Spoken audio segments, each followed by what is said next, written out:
Sepertinya para jamaah sedang menunggu penampilan saya ini. Maka jika saya memberikan salam, jawablah salam saya dengan semangat. Assalamualaikum warahmatullahi wabarakatuh.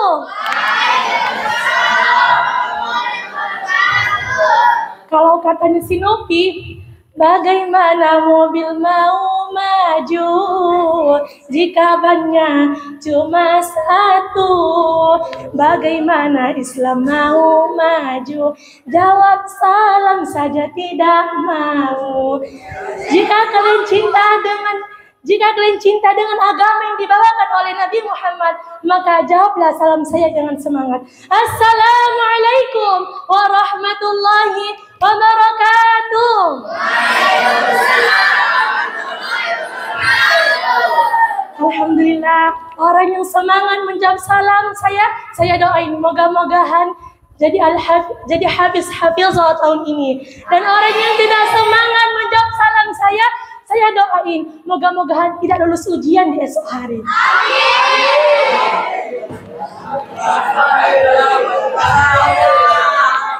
Bismillahirrahmanirrahim. Alhamdulillahirabbil alamin. Assalatu wassalamu ala asyrafil anbiya'i wal mursalin wa ala alihi wa sahbihi rasulillah ajma'in. Amma ba'du. Puja-puji syukur kita atas kehadiran Allah Subhanahu wa taala, Allahul Ghafur, yang membentangkan ampunannya yang sangat luas kepada kita hambanya. Allahur Rahman, yang sangat mengasihi, yang tidak pernah pilih kasih. Allahur Rahim, yang sangat menyayangi, yang sangat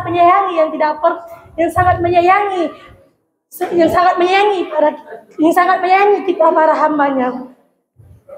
Sebagaimana kita ketahui, cintanya seorang ibu terhadap anaknya sangatlah begitu besar.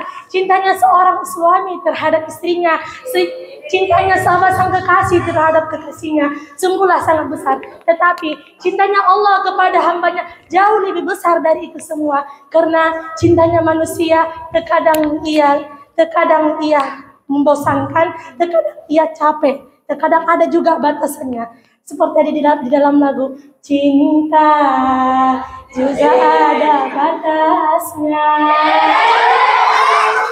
sayang juga ada batasnya. Tetapi cintanya Allah terhadap hambanya tidak ada batasannya. Sebagaimana kita lihat lautan yang dalam dan luas, lebih dari itu dalam dan luasnya cinta Allah terhadap kita hambanya, kepada kita hambanya. Cinta kasih Allah tiada terkira kepada insan makhluk di dunia. Cinta kasih Allah tiada terkira kepada insan makhluk di dunia. Tetapi manusia seakan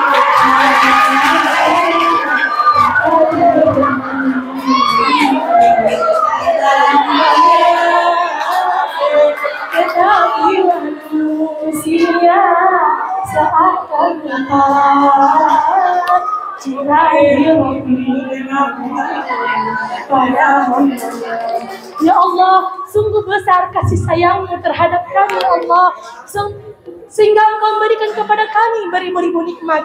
Maka ampuni kami, Allah, jika kami lupa untuk bersyukur. Maka bersyukurlah kita kepada Allah Subhanahu wa taala yang telah memberikan kita beribu-ribu nikmat. Salah satunya adalah nikmat iman, nikmat kesehatan, sehingga kita bisa hadir di majelis yang kita cintai ini. Salawat rangkaian salam kepada ruh junjungan kita Nabi besar Muhammad sallallahu alaihi wasallam. Marilah selalu memperbanyak bersolawat kepadanya. Yang di tangannya ada berkah, yang di ucapannya ada hikmah, yang di lisannya ada doa, yang di hatinya ada cinta untuk kita umatnya. Shallu ala Nabi Muhammad. Bersolawatlah dulu kita ya. Ya Rasulullah, salamun alaihi.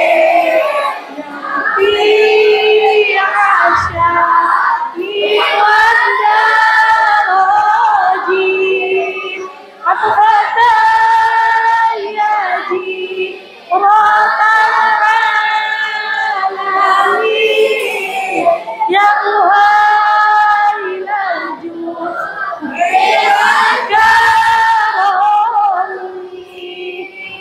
bahwasanya lisan kita selalu bersolawat kepada Nabi Muhammad. Semoga kita termasuk golongannya yang mendapatkan syafaat di yaumil akhir kelak. Amin amin ya rabbal alamin. Al-Mukarram wal-Muhtaram Mudirul Mahtafiz Quran Birul Walidain Medan Abu Selamat Raja Siwan Sidal Hafiz.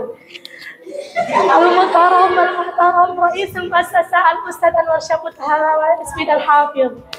Al-Mukarram wal-Muhtaram Asatir wal-Asatidah. Al-Mukarram wal-Muhtaram para umi dan abi, wabil khusus orang tua fadilah yang di kampung. Para jamaah yang dirahmati Allah Subhanahu wa taala, begitu luas dan panjangnya kisah sosok Ummul Mukminin Khadijah binti Khuwailid, di mana seluruh kisahnya membuat decak kagum siapapun yang mendengarnya. Seakan-akan kisah ini tidak akan terulang lagi pada zaman berikutnya. Peran Sayyidah Khadijah dalam sejarah berbalas syurga semenjak ia beriman kepada Allah melalui tangan suaminya. Ia telah meraih kesuksesan besar menjadi seorang pertama kali di kalangan wanita yang memeluk agama Islam. Lalu, bagaimana peran Sayyidah Khadijah dalam partner kehidupan Rasulullah SAW? Rasulullah SAW pernah berkata, tidak ada seseorang yang lebih kucintai melebihi cintaku terhadap Khadijah. Tidak ada yang bisa menggantikan Khadijah. Pada saat semua orang tidak beriman kepadaku, hanya Khadijah yang beriman kepadaku. Pada saat semua orang kufur terhadapku, hanya Khadijah yang mempercayaiku. Khadijah memberikan seluruh hartanya kepadaku dalam perjuangan dakwahku. Aisyah radhiyallahu anha pernah berkata, aku tidak pernah cemburu terhadap seorang wanita melebihi kecemburuanku terhadap Sayyidah Khadijah. Lalu, bagaimana peran Sayyidah Khadijah sehingga Rasulullah SAW sangat mencintai istri tercintanya? Bagaimana fitrahnya sehingga Allah menjanjikan kepadanya istana dari mutiara di surga? Dan bagaimana perannya apabila khusus kita kaum wanita harus mengambil pelajaran dari Sayyidah Khadijah. Maka pada kesempatan kali ini saya akan menceritakan kisah inspirasi tentang Ummul Mukminin Khadijah binti Khuwailid yang berjudul Berbalas Istana di Surga. Para jamaah yang dirahmati Allah Subhanahu wa taala, sosok yang sangat mulia yang terkenal dengan kesuciannya, sosok yang sangat luar biasa yang mendampingi perjuangan suaminya. Ia adalah Khadijah binti Khuwailid. Siti Khadijah adalah seorang janda yang terkenal dengan kesuciannya dikarenakan oleh akhlaknya, pergaulannya, dan penjagaan dirinya, sehingga ia digelari dengan wanita yang suci. Banyak para lelaki yang berduyun-duyun ingin melamar Siti Khadijah. Salah satunya adalah Abu Sufyan dan orang-orang pembesar suku Quraisy pada masa itu. Tapi Siti Khadijah selalu menolaknya. Dan Siti Khadijah adalah seorang yang kaya raya, seorang bangsawan yang memiliki banyak harta, dan ia juga seorang pengusaha sukses. Di tengah-tengah kesuksesannya, beliau mendapati seorang pegawai yang terkenal pada masa itu dengan gelar Al-Amin dapat dipercaya. Siti Khadijah pun menawarkan dagangannya kepada pemuda tersebut untuk dibawakan ke negeri Syam untuk berdagang di sana. Pemuda ini pun membawa dagangan Sayyidah Khadijah ke negeri Syam untuk berdagang. Pemuda ini mendapatkan keuntungan berlipat-lipat ganda dikarenakan oleh kejujurannya dan akhlaknya yang mulia, yang membuat Sayyidah Khadijah jatuh cinta terhadap pemuda tersebut yang bernama Muhammad. Singkat cerita, Sayyidah Khadijah pun melamar Nabi Muhammad dan mereka pun akhirnya menikah. Umur Sayyidah Khadijah berusia 40 tahun dan Nabi Muhammad kala itu belum menjadi seorang nabi. Kehidupan Sayyidah Khadijah dengan Rasulullah penuh dengan keromantisan, penuh dengan cinta dan kasih sayang. Seperti saya pernah ada sebuah lagu, kisah cinta Sayyidah Khadijah dengan bersama baginda Rasulullah. Sungguh indah dan sungguh mulia, kisah cinta terbaik di dunia. Cemburu nggak? Cemburu nggak? Namun di tengah-tengah tengah kebahagiaan itu, Rasulullah SAW memiliki kebiasaan. Beliau sering kali ke Gua Hira untuk menyendiri dan merenungi mengenai masyarakat jahiliyah pada masa itu.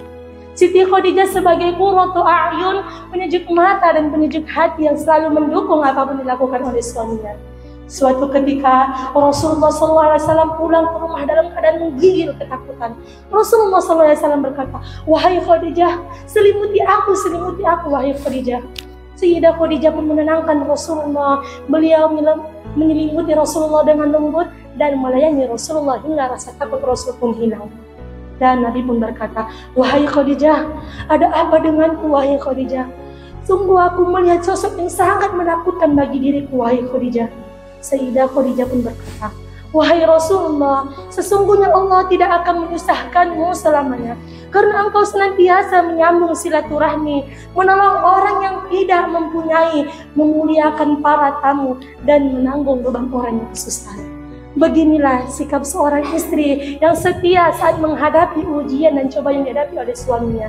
Istri yang setia, taat, patuh, sabar, serta memberikan motivasi dan kabar gembira. Ia mengubah sebuah ujian menjadi sebuah karunia. Ia mengubah kesempitan menjadi sebuah menjadi sebuah kelapangan. Ia mengubah kesusahan menjadi sebuah kebahagiaan. Beginilah Sayyidah Khadijah. Para hadirin yang dirahmati Allah Subhanahu wa taala, sebagaimana kita ketahui, Rasulullah SAW adalah seorang manusia biasa, tetapi tidak sembarangan manusia. Beliau juga memiliki permasalahan, memiliki kesulitan dalam hidupnya, dikarenakan oleh kaumnya yang banyak tidak beriman kepada Allah, malah menghina, memaki agama Allah ini, dan tidak segan-segan untuk membunuh Rasulullah. Tetapi Rasulullah SAW memiliki qurratu a'yun yang di rumahnya. Maka jika Rasulullah memiliki masalah, maka Rasulullah akan pulang ke rumahnya dan ia akan menceritakan kegalauannya, kegelisahannya kepada Sayyidah Khadijah. Sayyidah Khadijah pun sebagai qurratu a'yun yang selalu memberikan motivasi dan memberi kesabaran kepada Rasulullah agar Rasul tetap sabar dalam perjuangan dakwahnya. Berubah beda dengan zaman kita sekarang ini, para lelaki, para suami enggan untuk pulang ke rumahnya ketika ia memiliki masalah yang cukup besar. Ia lebih memilih ke warung kopi, menikmati teh manisnya, dan ia lebih memilih untuk memainkan caturnya. Kenapa? Kenapa ia tidak pulang ke rumah untuk menceritakannya kepada istrinya? Karena minim sekali para wanita, para seorang istri memberikan motivasi sebagai qurratu a'yun bagi suaminya. Makanya kita jadi seorang kaum wanita harus mengambil bagaimana kiprah seorang Khadijah yang taat kepada suaminya dan taat patuhnya kepada Allah. Dan suatu ketika Rasulullah SAW pulang dari dakwah yang sangat melelahkan, Rasulullah memandang Sayyidah Khadijah dan beliau berbaring di pangkuannya. Sayyidah Khadijah pun mengelus rambut Rasulullah, tak terasa air matanya jatuh satu persatu. Melihat hal itu, Rasulullah SAW berkata, "Wahai Khadijah, mengapa denganmu, wahai Khadijah? Mengapa engkau menangis, wahai Khadijah? Dulu engkau adalah seorang yang kaya raya, seorang bangsawan yang memiliki banyak harta. Tapi kini engkau tidak memiliki apa-apa lagi, wahai Khadijah, dikarenakan seluruh hartamu engkau berikan kepadaku dalam perjuangan dakwahku." Apa yang dikatakan oleh Sayyidah Khadijah? Sayyidah Khadijah berkata, "Wahai Rasulullah, dulu engkau pergi berdakwah, sedangkan aku masih memiliki hartaku. Engkau bisa menggunakan hartaku dalam perjuangan dakwahmu, wahai Rasulullah. Engkau bisa menggunakan hartaku untuk menolong orang-orang yang kesusahan, orang-orang yang kelaparan, dan memerdekakan para budak yang disiksa oleh tuannya. Namun yang kusedihkan, wahai Rasulullah, kini engkau pergi berdakwah, sedangkan aku tidak memiliki apa-apa lagi, wahai Rasulullah. Ingatlah pesanku ini, jika suatu saat nanti aku meninggal dan menghadap Allah, dan engkau masih terus mengajak orang-orang beriman kepada Allah, maka wahai Rasulullah, silakan engkau gali kuburku. Engkau gali kuburku, wahai Rasulullah. Engkau ambil tulang belulangku untuk perjalanan, untuk kendaraan dan peralatan dalam dakwahmu. Aku tidak memiliki apa-apa lagi wahai Rasulullah, tapi aku ingin selalu keberadaanku selalu bermanfaat di sisimu wahai Rasulullah. Beginilah sikap Sayyidah Khadijah. Sehingga malaikat Jibril menemui Rasulullah dan berkata, "Wahai Muhammad, inilah Khadijah. Sungguh ia akan datang kepadamu dengan membawa wadah yang berisi kuah, makanan atau minuman.